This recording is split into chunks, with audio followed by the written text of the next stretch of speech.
Hello students, आज का हमारा टॉपिक है डेटा रिप्रेजेंटेशन। इससे पहले वाले लेक्चर में हम डेटा टैबुलेशन कवर कर चुके हैं और अभी हम डेटा को ग्राफिकली कैसे रिप्रेजेंट करते हैं इसे समझते हैं। तो डेटा रिप्रेजेंट करने के हमारे दो बेसिक मेथड्स होते हैं। एक है न्यूमेरिकल मेथड जो हमने टैबुलेशन में समझा था और दूसरा है ग्राफिकल मेथड। तो अभी हम डेटा रिप्रेजेंटेशन का ग्राफिकल मेथड समझेंगे। इसमें हम जब भी ग्राफिकल मेथड के थ्रू किसी भी डेटा को या किसी भी वेरिएबल्स को फॉर्म करते हैं, प्रेजेंट करते हैं ग्राफ्स की फॉर्म में, तो वो हमेशा एक स्पेसिफिक अट्रैक्शन अपनी तरफ ऑडियंस का खींचता है ऐसा डेटा। और ये जो डेटा होता है ये बेसिकली बनता है कुछ ऐसे विजुअल अट्रैक्टेंट से जैसे कि डायग्राम्स एंड ग्राफिक्स। तो कोई भी चीज़ हमें डायग्राम्स और ग्राफिक्स में समझाना ईजी हो जाता है और ऑडियंस का अट्रैक्शन भी अपनी तरफ खींचने के लिए ये डायग्राम्स और ग्राफ्स हेल्प करते हैं। और सबसे पहले स्टैटिस्टिकल ग्राफ्स को इन्वेंट किया था विलियम प्लेफेयर ने 1786 में। तो इन्होंने सबसे पहले ग्राफिकल रिप्रेजेंटेशन रिपोर्ट करी थी ग्राफ्स के फॉर्म में, और ग्राफ जो होते हैं वो इन्होंने रिप्रेजेंट किए थे in the form of columns. तो यहाँ पे हम समझते हैं जब भी हम ग्राफिकल रिप्रेजेंटेशन करते हैं, फ्रीक्वेंसी डिस्ट्रीब्यूशन ऑफ टेबल्स जो होती है हमारी, जो हमारे टेबुलर डेटा है उसे हम रिप्रेजेंट कर देते हैं ग्राफ्स की फॉर्म में। तो इसके लिए पहले हमें प्रायर टेबल्स बनानी आनी चाहिए, इसलिए हमने पहले डेटा टेबुलेशन कवर कर लिया। तो डेटा जो टेबल के फॉर्म में है उसको हम ग्राफ में कैसे प्रेजेंट करते हैं डेटा रिप्रेजेंटेशन में हम समझेंगे। डेटा रिप्रेजेंटेशन की बात करें तो इसे डिस्प्लेइंग डेटा भी कहते हैं। डिस्प्लेइंग डेटा में हम बात करें तो डेटा को हम डिस्प्ले कर सकते हैं कुछ कॉमन स्टैटिस्टिकल मेथड के थ्रू, जैसे बार ग्राफ हो गया, फ्रीक्वेंसी पॉलीगॉन या हिस्टोग्राम्स या पाई चार्ट्स या स्कैटर डायग्राम के फॉर्म में हम डेटा को अपने डिस्प्ले कर सकते हैं या रिप्रेजेंट कर सकते हैं। और ये आपका वर्टिकल और हॉरिजॉन्टल बार्स की फॉर्म में भी हो सकता है। तो यहाँ पे आपकी डिफरेंट कैटेगरीज होती हैं इन हॉरिजॉन्टल बार्स की हमेशा। तो कैटेगरी या इंटरवल्स रिप्रेजेंट करते हैं ये वर्टिकल या हॉरिजॉन्टल बार्स, और बार्स हमारे डेटा को प्रेजेंट करते हैं। ओके, तो समझते हैं क्या है नेक्स्ट। जब भी हम क्या करते हैं, किसी डेटा को ग्राफिकली रिप्रेजेंट करते हैं तो किसी भी इंडिविजुअल के लिए इजी होता है उस डेटा को इंटरप्रेट करना और समझना। और इसमें हम बड़े साइज़ का डेटा भी अपने स्मॉलर जो भी स्टैटिस्टिकल व्यू है उसमें रिप्रेजेंट कर सकते हैं। यहाँ पे जब भी हम कैटेगोरिकल वेरिएबल्स की बात करेंगे, जो कैटेगरीज के फॉर्म में वेरिएबल्स होता है उसको हम उसके लिमिटेड नंबर ऑफ वैल्यूज़ को हम एक टाइम पे ले सकते हैं इस तरीके की डेटा रिप्रेजेंट करने के लिए। वहीं क्वांटिटेटिव वेरिएबल्स की बात करें तो ये आपके न्यूमेरिकल वैल्यूज़ की फॉर्म में आएंगे। ओके, तो हम कैटेगोरिकल डेटा और क्वांटिटेटिव डेटा या वेरिएबल्स को यहाँ पे अपने डेटा रिप्रेजेंटेशन थ्रू ग्राफ्स में यूज़ कर सकते हैं, दोनों ही मेथड्स को। नेक्स्ट हम बात करें कैटेगोरिकल वेरिएबल्स होते हैं जैसे कि टीवी स्टेशंस हो गए, या फिर कोई कहाँ रहता है, किस तरीके के आई कलर्स हैं, किस तरीके की स्पेसिफिक फीचर्स हैं। और क्वांटिटेटिव वेरिएबल्स में रिप्रेजेंट होते हैं जैसे क्वांटिटी कितनी है, जैसे height of individual, number of students in a class, population of a city, ये सारे आपके क्वांटिटेटिव वेरिएबल्स आते हैं। तो इन कैटेगोरिकल वेरिएबल और क्वांटिटेटिव वेरिएबल्स को ही हम डेटा रिप्रेजेंटेशन थ्रू ग्राफ के फॉर्म में देखते हैं या समझते हैं। तो सबसे पहले बात करते हैं डिस्प्लेइंग डेटा का बार ग्राफ का फॉर्म। तो बार ग्राफ क्या चीज़ है? बार ग्राफ एक तरीके का चार्ट है जिसमें हम रिप्रेजेंट करते हैं किसी भी डेटा को या डेटा के ग्रुप को।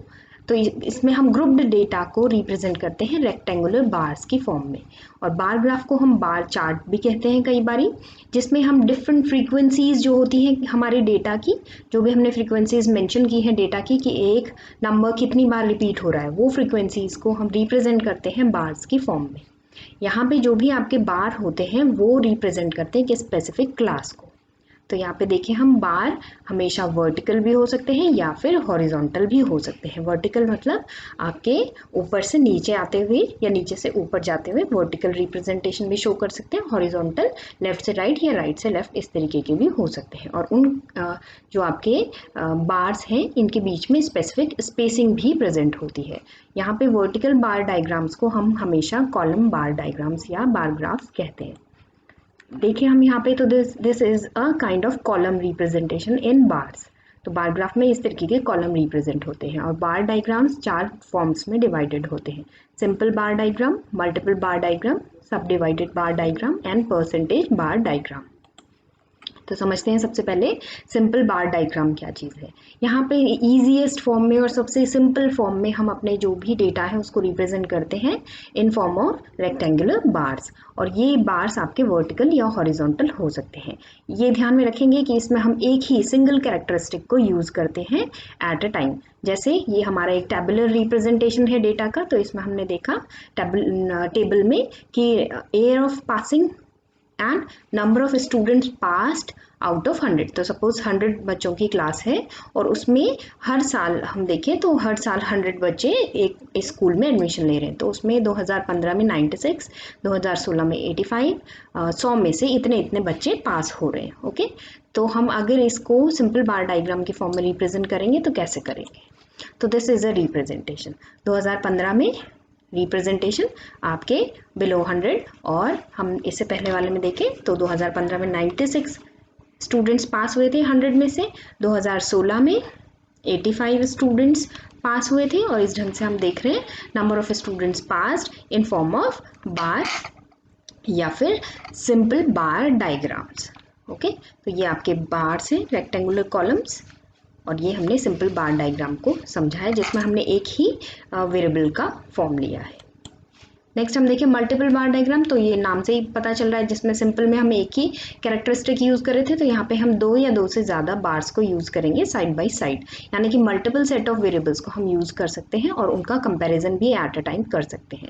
यहाँ पे हम जो भी हमारे सेट ऑफ वेरिएबल्स हैं उनको डिफरेंट कलर्स या शेड्स के फॉर्म में भी रिप्रेजेंट कर सकते हैं। जैसे हम यहाँ पे बात करें कि ईयर 2015 से लेकर 2019 तक जो स्टूडेंट्स थे जिनकी बॉटनी, बायोटेक और जूलॉजी में कितने मार्क्स आए आउट ऑफ 100, तो ये उनके मार्क्स हैं एयर वाइज। तो इसको हम रिप्रेजेंट करेंगे सब्जेक्ट्स, 3 सब्जेक्ट्स लिए हमने, यानी कि 3 सेट्स ऑफ वेरिएबल्स की फॉर्म में 3 सब्जेक्ट्स हमने लिए हैं। तो marks gain by student in different subject yearly, तो इस ग्राफ को हम रिप्रेजेंट कर रहे हैं मल्टीपल बार डायग्राम के फॉर्म में। तो 2015 को हम रिप्रेजेंट कर रहे हैं 16, 17, 18, 19, बॉटनी में इतने आपके, then biotech and then zoology. तो इस तरीके से हमने रिप्रेजेंटेशन किया कि कितने स्टूडेंट्स किस सब्जेक्ट में कितने कितने मार्क्स ला रहे थे। ओके, तो 2015 में बॉटनी आपके कितने मार्क्स आए? 2015 के मार्क्स फर्स्ट से रिप्रेजेंट हो रहे हैं ब्लू कलर से, 2016 के मार्क्स दिस पिंक शेड से, 2017 के मार्क्स बॉटनी में जो आए वो ग्रीन शेड से, 2018 के तो ये पर्पल शेड, एंड 2019 के तो ये सी ग्रीन शेड जो है इसमें रिप्रेजेंट हो रहा है। तो ये आपके रिप्रेजेंटेशन है जिसमें हम मल्टीपल सेट ऑफ वेरिएबल्स को रिप्रेजेंट कर सकते हैं in a multiple bar diagram. Next है सब डिवाइडेड बार डायग्राम। नाम से ही समझ में आ रहा है, इसमें हम अलग अलग सब डिविजन्स लेंगे या अलग अलग कंपोनेंट्स लेंगे, इसलिए हम इसे कंपोनेंट बार डायग्राम भी कह रहे हैं। तो इसमें हम जो भी आपके बार्स हैं उनको अलग अलग, मतलब एक ही कॉलम में हम अलग अलग रिप्रेजेंटेशन देंगे, तो एक ही बार में अलग अलग कंपार्टमेंट्स हम बना लेंगे। ओके, तो इसमें हम डिफरेंट कंपार्टमेंट्स को प्रोपोर्शनल उनके मैग्नीट्यूड के, जितने भी वेरिएबल्स हैं उनके मैग्नीट्यूड के अकॉर्डिंग हम उन कंपार्टमेंट को बांट लेंगे। तो डिफरेंट कलर्स और शेड्स यूज़ करेंगे अगेन हम एक ही बार में अलग अलग कंपार्टमेंट दिखाने के लिए, और इसमें जो डिस्टेंस होगी बार और या फिर बार की जो विड्थ होगी, चौड़ाई, और दो बार्स के बीच में जो डिस्टेंस होगी वो हमेशा कांस्टेंट रहती है। ये तो हर एक बार डायग्राम में अप्लाई होती है ये कंडीशन कि बार के बीच की डिस्टेंस और बार की विड्थ हमेशा कांस्टेंट रहनी चाहिए। तो दिस इज एन एग्जाम्पल, ये हमने टेबल लिया है जिसमें हम देख रहे हैं वही वाला टेबल है जो इससे पहले वाले में भी लिया था हमने मल्टीपल बार डायग्राम में। तो 2015 से लेके 19 तक मार्क्स जो बच्चों ने अचीव किए बॉटनी, बायोटेक एंड जूलॉजी में, तो उसके अकॉर्डिंग अगर हम आपका कंपार्टमेंट या कंपोनेंट के फॉर्म में अलग अलग कंपार्टमेंट्स बना लें कॉलम में, तो कंपार्टमेंट बार डायग्राम ऐसे रिप्रेजेंट होगा। तो green colour represent zoology marks, biotech के मार्क्स आपके पिंक कलर से, और बॉटनी के मार्क्स आपके ब्लू कलर से आ रहे हैं। This is the representation in form of compartments in a single column. Next है परसेंटेज बार डायग्राम। तो इसमें आपके परसेंटेज के फॉर्म में हम जब भी किसी चीज़ को या किसी भी डेटा को मेंशन करते हैं, तो परसेंटेज के फॉर्म में हमेशा जो भी लेंथ होगी बार की वो कांस्टेंट रहेगी, और यहाँ पे जो भी आपके बार के कंपार्टमेंट्स बनेंगे वो अलग अलग होंगे। तो यहाँ पे देखें हम एग्जांपल से समझते हैं। हमने एक टेबल लिया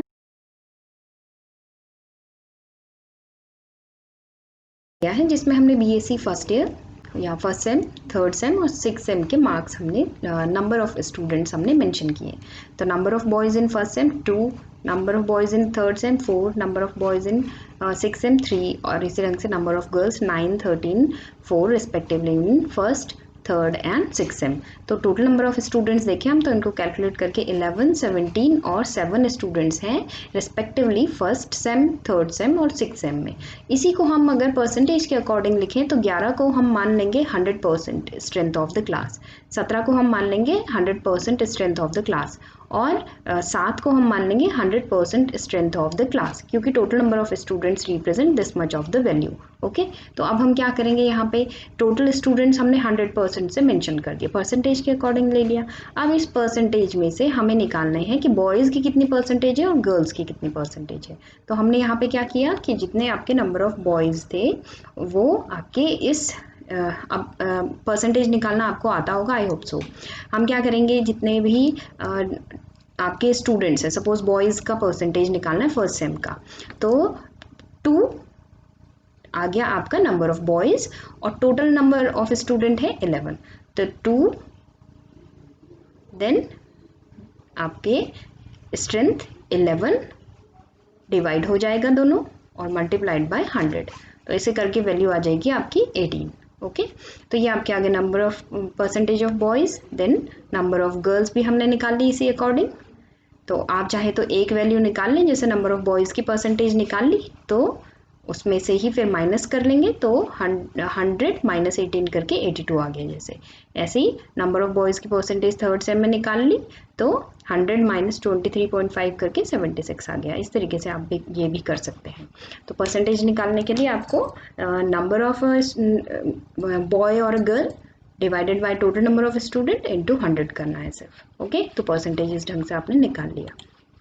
अब परसेंटेज के अकॉर्डिंग हम मेल और फीमेल स्टूडेंट्स का जो भी डिफरेंट क्लासेस में प्रेजेंट है उसके अकॉर्डिंग हम कंपार्टमेंट के आपके ग्राफ बना लेते हैं, जो परसेंटेज बेसिस पे हम बना रहे हैं। तो ये हमने परसेंटेज के फॉर्म में डेटा रख लिया है इधर, और number of boys, number of girls and total students के फॉर्म में अब हम रिप्रेजेंट कर रहे हैं BSc six sem green colour में, BSc third sem red pink colour में और BSc first sem blue colour में रिप्रेजेंट कर रहे हैं हम। तो ये आपके परसेंटेज के बेसिस पे ये हमने ग्राफ बनाया है। देन आता है फ्रीक्वेंसी पॉलीगॉन। फ्रीक्वेंसी पॉलीगॉन में आपके जो भी ग्राफ हैं उनको हम लाइंस की फॉर्म में रिप्रेजेंट करते हैं। हम क्या करते हैं, जो भी आपके कॉलम्स हैं उसके ठीक बीच में जो आपकी मिड पॉइंट है, कॉलम का ठीक मिड पॉइंट है जो, उसको ले लेते हैं और हर एक कॉलम के मिड पॉइंट में हम जोड़ते हुए चले जाते हैं। तो जो कॉलम के मिड पॉइंट्स है जब हम उनको जोड़ेंगे तो एक आपको स्ट्रेट लाइन के फॉर्म में ग्राफिकल रिप्रेजेंटेशन मिलेगा, और ये ग्राफिकल रिप्रेजेंटेशन हम प्लॉट करेंगे एक्स और वाई एक्सिस के रिप्रेजेंट में। ओके, तो जो भी हमें ग्राफिकल रिप्रेजेंटेशन मिलेगा वो अब फ्रीक्वेंसी पॉलीगॉन है दिस मच। अगर हम यहाँ पे बात करें क्लास, एक हम एग्जांपल ले रहे हैं, this one is an example जिसमें हमने क्लासेस मेंशन किए हैं कि 0 से 20 मार्क्स के बीच में आपके कितने स्टूडेंट्स के नंबर आए, तो 2 स्टूडेंट्स के 0 से 20 के बीच में मार्क्स आए। इसी ढंग से हमने देखा कि आपके 20 से 30 के बीच में कितने स्टूडेंट्स के नंबर आए, तो 3 स्टूडेंट 20 से 30 के बीच में नंबर ला रहे हैं, देन 3 स्टूडेंट्स 30 से 40 के बीच में मार्क्स ला रहे हैं, देन 15 स्टूडेंट्स 40 से 50 के बीच में मार्क्स ला रहे हैं, अगेन 11 स्टूडेंट्स 50 से 60 के बीच में मार्क्स ला रहे हैं, और 6 स्टूडेंट्स 60 से 70 के बीच में मार्क्स लेके आ रहे हैं। ओके, तो अब हम क्या करेंगे, ये जो क्लासेस है हमारी, हमने यहाँ पे अपने ये जो भी वेरिएबल्स हैं वो क्लासेस के फॉर्म में रिप्रेजेंट किए यहाँ पे। तो इन क्लासेस की ठीक मिड वैल्यू हम ले लेंगे, मिड वैल्यू आई यहाँ पे 10, दिस वन 25 आ जाएगी, यहाँ पे 35, यहाँ पे 45, यहाँ पे 55, यहाँ पे 65 आ गई, मिड वैल्यू ले लिया हमने। तो उसके बाद हमारी मिड वैल्यू और फ्रीक्वेंसी के बीच का ग्राफ हम प्लॉट करेंगे। तो हमने ले लिया अपनी मिड वैल्यू पुट कर ली इधर, 10, 25, 35, 45, 55 एंड 65 मिड वैल्यू पुट कर ली इधर। अब आपकी फ्रीक्वेंसी कितनी आ रही, फ्रीक्वेंसी 10 नंबर लाने वाले 2 स्टूडेंट, 25 नंबर लाने वाले 3 स्टूडेंट्स, 35 नंबर लाने वाले 3 स्टूडेंट्स, 45 नंबर लाने वाले 15, 55 लाने वाले 11 और 65 लाने वाले 6। ओके तो हमने जो क्लासेस थी उनकी मिड वैल्यू को हमने यहाँ पे ले लिया और उस मिड वैल्यू के बेसिस पे हमने यहाँ पे एक फ्रीक्वेंसी पॉलीगॉन बनाया। क्यों? क्योंकि हम इनकी ठीक मिड वैल्यू पे जो आपको फ्रीक्वेंसी मिल रही है उन्हें हम स्ट्रेट लाइन से जोड़ते हुए चल रहे हैं। ओके तो ये हमारा हो गया फ्रीक्वेंसी पॉलीगॉन। नेक्स्ट है हमारा हिस्टोग्राम। हिस्टोग्राम में भी हम frequency of a quantitative data को रिप्रेजेंट करते हैं या फिर किसी भी आइटम की फ्रीक्वेंसी को हम रिप्रेजेंट करते हैं। फ्रीक्वेंसी मतलब कितनी दर, कितनी बार रिपीट हो रही है कोई वैल्यू। तो यहाँ पे हम देखें इसको हम अलग अलग इंटरवल्स के फॉर्म में रिप्रेजेंट करते हैं और न्यूमेरिक डेटा के फॉर्म में ये होते हैं। तो यहाँ पे जो भी ग्राफिकल रिप्रेजेंटेशन फ्रीक्वेंसी डिस्ट्रीब्यूशन के फॉर्म में आता है वो हिस्टोग्राम कहलाएगा। और कैसे कहलाएगा यहाँ पे समझते हैं। यहाँ पे भी हम कॉलम के फॉर्म में ही डेटा रिप्रेजेंट करेंगे जैसे हम ग्राफ में कर रहे हैं, लेकिन हिस्टोग्राम में जो हमारी कॉलम है उनके बीच में कोई भी स्पेस नहीं होगा। There is absence of inter space between the column. और यहाँ पे कॉलम रिप्रेजेंट करेगा अपनी मैग्नीट्यूड, अपनी value of a particular frequency. तो देखिए हम यहाँ पे हमने एक एग्जांपल लिया। अगेन हम मार्क्स ले रहे हैं 0 से 20 के बीच में जो आपके मार्क्स हैं वो दो बच्चों के आ रहे हैं। 20 से 30 के बीच में 3 बच्चों के मार्क्स आ रहे हैं। 30 से 40 के बीच में 3 बच्चों के, 40 से 50 के बीच में 15 बच्चों के, 50 से 60 के बीच में 11 बच्चों के मार्क्स हैं और 60 से 70 के बीच में 6 बच्चों के मार्क्स हैं। अब इस टेबल को हमने रिप्रेजेंट किया अपने दिस वन हिस्टोग्राम के फॉर्म में। तो हिस्टोग्राम के फॉर्म में हमने देखा एक कॉलम्स हमने रिप्रेजेंट किया अलग अलग रंग से। तो 20 तक के मार्क्स लाने वाले को हमने येलो कलर, 20 30 ग्रीन, और इस तरीके से हमने अलग अलग कलर्स के फॉर्म में रिप्रेजेंट किया अपने डेटा को।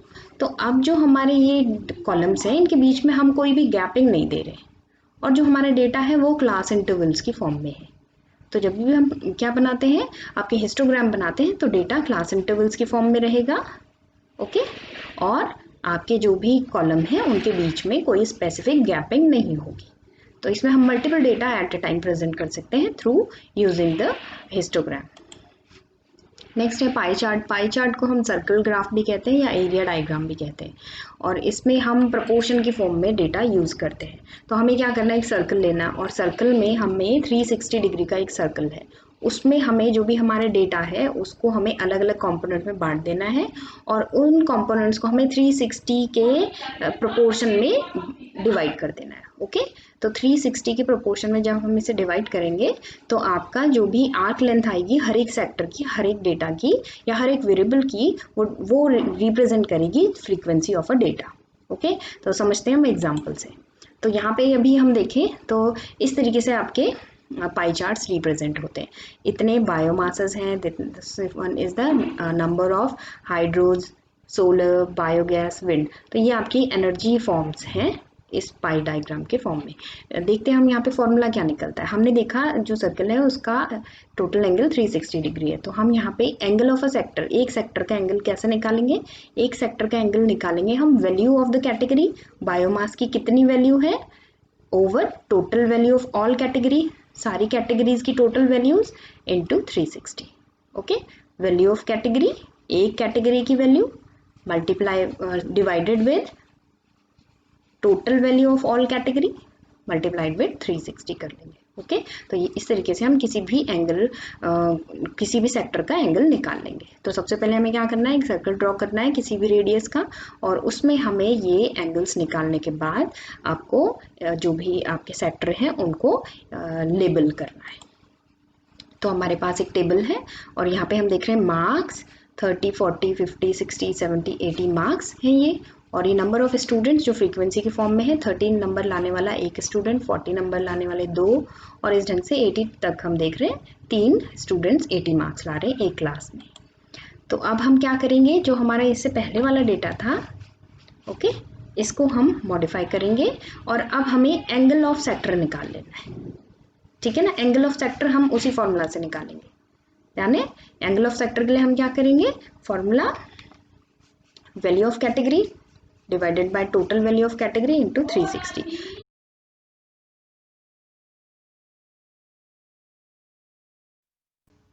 ओके तो हमने यहाँ पे टोटल मार्क्स लाने वाले जो आपके मार्क्स लाने वाले स्टूडेंट्स हैं, नंबर ऑफ स्टूडेंट्स 30 मार्क्स ला रहे हैं एक स्टूडेंट, 40 ला रहा है 2, 50 ला रहे हैं 12 स्टूडेंट, और इस ढंग से हमने देखा 36 स्टूडेंट्स की क्लास में इतने मार्क्स ला रहे हैं बच्चे। ओके, तो यहाँ पे अगर हम इसी फ्रीक्वेंसी के बेसिस पे एंगल ऑफ सेक्टर निकाल लें तो कैसे निकालेंगे, हम निकालेंगे 1 डिवाइडेड बाय 36 इंटू 360 करके देखेंगे तो 10 आएगा। ऐसे ही 2 डिवाइडेड बाय 36 इंटू 360 करके देखेंगे 20 आएगा। और इसी ढंग से 12 डिवाइडेड बाय 36 इंटू 360 120।